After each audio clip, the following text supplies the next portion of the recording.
at timelife.com. Some say his search for the truth and perfection drove him to suicide. His family says he was murdered. With each new piece of evidence uncovering more questions than answers, the public wants to know, what happened to Chuck Kiefer? I said it back then, and I'll say it till the day I die. He was too close, and they made sure he didn't get any closer. One man's obsession with a simple recipe spawned the most intense crime investigation of the year. I don't make personal comments on police matters, but I think it's time to tell my story. A case of manic suicide, or perhaps the greatest cover-up of our generation. Tonight, Unsolved Cases tackles the perfect lemonade.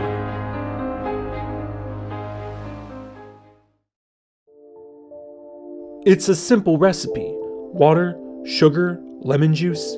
But for one man in southwest Oklahoma, it became an obsession.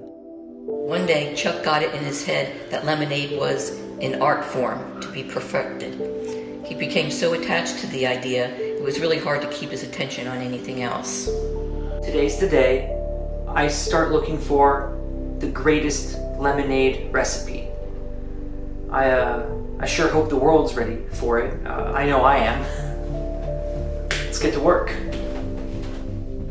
According to his own meticulous logging, Chuck tried 428 different combinations of lemon, sugar, and water. He tried changing the kind of lemons he used: Meyer, Eureka, and even Sorrento lemons. He even went as far as to use triple distilled water in his lemonade. Who does that? This is recipe number 402.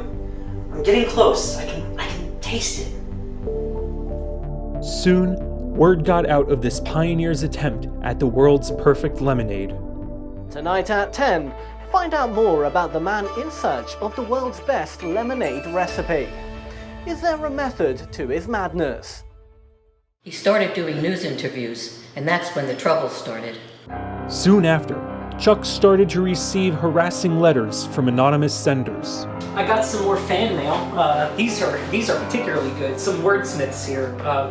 This first one says, "You better stop chasing after what isn't yours, you or I swear to God will make you wish you'd never been born." And then there's this other one here. It's written in Comic Sans, real classy. It says, "You greasy, hairy cease your investigations into the lemonade, or we'll put you through a meat grinder and send you to your parents. They'll be saying, 'That's a spicy meatball,' before they realize they're eating their dead son." My God. That's kind of funny. I mean, I don't know why they would just eat meat that was just sent to them randomly. But good try. You know, keep them coming. Keep up the good work, and I'll do the same. We never even got the meatballs. Police Chief Charles Bronte was alerted to the threatening letters received just weeks before Chuck's disappearance. Chuck wasn't taking it seriously, so neither was the police department. A grave mistake on our part. But at the time, we didn't think someone would kill over a little bit of lemonade. Hey bud, you want a lemon? Alright, guess not. Lemonade certainly isn't worth killing over, so when Chuck disappeared from his apartment in late September 2003, people weren't too concerned. Nobody in the building heard anything. Last I heard of him was the Tuesday night before he turned up. He seemed distracted and distant, almost as if something was wrong with him. Chemically. I talked to him on the phone on Tuesday, and he seemed fine to me. The connection was bad, but I know my boy. He was in good health and good spirits. But when his body turned up 6 days later in an abandoned warehouse, detectives ruled the case a suicide. But the condition in which the body was found seeded doubt with regards to the eventual conclusion of the case. I said it back then, and I'll say it till the day I die. He was too close, and they made sure he didn't get any closer. How a body filled with lemons is a suicide is beyond me. Someone in the police department was paid off. Maybe the whole department was paid off. The autopsy report stated that most of his vital organs were replaced with lemons, and that his blood had an unusually high acidity. The report also noted that the lemons kept the body from decaying and turning brown, like an apple. But the report concluded with the claim that Chuck Kiefer was slowly poisoning himself with his abnormal volumes of lemonade consumption. The report failed to mention the cause of the lemon organ transplant. I was under a lot of pressure from the higher-ups to close this case and consider it a suicide. But I knew it was questionable, and I have no doubt in my mind that many of the higher-ups in government and more corruptible officers were on the take. After that, I turned in my badge and retired. I didn't join the force to be a pawn of Big Lemonade. 4 years after the tragic death of Chuck Kiefer, the case may be closed, but his family still believes justice lost on that day.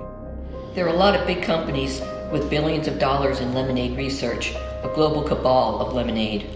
I'm certain they exist, and I'm sure they've got Chuck. Unsolved Cases reached out to the biggest lemonade companies in the world for comment. All three sent back the same, measured response.